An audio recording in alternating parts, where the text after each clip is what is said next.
சட்டப்பேரவை தேர்தலையொட்டி மக்களிடம் பல்வேறு கேள்விகளை கேட்டு கருத்துக்களை பெற்று வருகிறது புதிய தலைமுறை. தமிழகத்தை 4 மண்டலங்களாக பிரித்து இந்த கருத்தாய்வு நடத்தப்படுகிறது. இதில் முன்வைக்கப்பட்ட கேள்விக்கு மக்கள் தெரிவித்த கருத்துக்களின் விவரங்களை இப்போது பார்க்கலாம். உங்கள் சட்டமன்ற உறுப்பினர் எப்படிப்பட்டவராக இருக்க வேண்டும் என்று கேட்டிருந்தோம். இளைஞராக இருக்க வேண்டும், அனுபவசாலியாக இருக்க வேண்டும், எப்படியும் இருக்கலாம் என்று தெரிவுகள் கிடைத்தன. என்ற தெரிவுகளில் கிடைத்த பதில்களை சதவிகித அடிப்படையில் பார்க்கலாம். முதலில் மண்டல வாரியாக வடக்கு மண்டலம், தெற்கு மண்டலம், மத்திய மண்டலம், மேற்கு மண்டலம் என மண்டலங்களை ஒப்பிடும் பொழுது அனுபவசாலியாகத்தான் இருக்க வேண்டும் என்று கூறியிருப்போர் அதிகம் இருப்பது மத்திய மண்டலத்தில் 60.94% பேர். இளைஞராகத்தான் இருக்க வேண்டும் என்று சொல்வோர் அதிகம் இருக்கும் மண்டலம் மேற்கு மண்டலம் 39.56% பேர் அப்படி கூறியிருக்கின்றனர். வயது வாரியாக இதே முடிவுகளை நாம் பார்க்கும் பொழுது இளைஞர்களிலிருந்து, அதாவது 18 25 வயது வரை, 26 35 வயது வரை, 36 50 வயது வரை, 51 வயதிற்கு மேற்பட்டவர்கள் என 4 பிரிவுகளாக பிரித்திருந்தோம். இதில் அனுபவசாலியாக இருப்பவர்கள்தான் வேண்டும் என்று இளைஞர்கள் 50.15% பேர் கூறியிருக்கின்றனர்.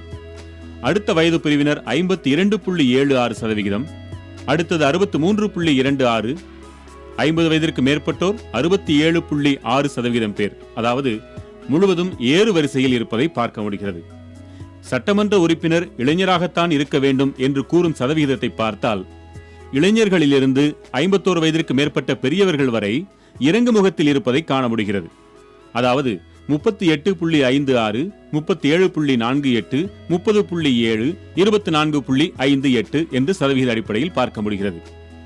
ஆண் பெண் என்று பிரித்து பார்த்தால் ஆண்கள் அனுபவசாலிகளாக இருக்க வேண்டும் என்று சொல்வதை விட இளைஞர்களாக இருக்க வேண்டும் என்று சொல்வோர் பெண்களை காட்டிலும் அதிகம் இருக்கின்றனர். அதாவது அனுபவசாலியாக வேண்டும் என்று கூறும் ஆண்கள் 52.71% தான். ஆனால் பெண்கள் 63.97% பேர் அதை கூறியிருக்கின்றனர். இளைஞர்களாக இருக்க வேண்டும் என்று விரும்பும் ஆண்கள் 37.83% பேர், ஆனால் பெண்களோ 28.27% தான். எப்படியும் இருக்கலாம் என்று கூறும் ஆண்களும் பெண்களும் ஏறத்தாழ ஒன்று போல் இருக்கின்றனர். 5.16%, 5.49%. மொத்த முடிவுகளில் உங்கள் சட்டமன்ற உறுப்பினர் எப்படி இருக்க வேண்டும் என்ற கேள்விக்கு இளைஞராக இருக்க வேண்டும் என்போர் 35.07%, அனுபவசாலியாக இருக்க வேண்டும் என்போர் 55.98%, எப்படியும் இருக்கலாம் என்போர் 5.25%, கருத்தில்லை என்போர் 3.7%.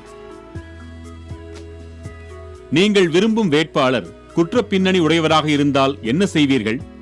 ஏற்றுக்கொள்வீர்களா? நிராகரிப்பீர்களா? குற்றத்தை பொறுத்து முடிவெடுப்பீர்களா? அல்லது கருத்தில்லையா?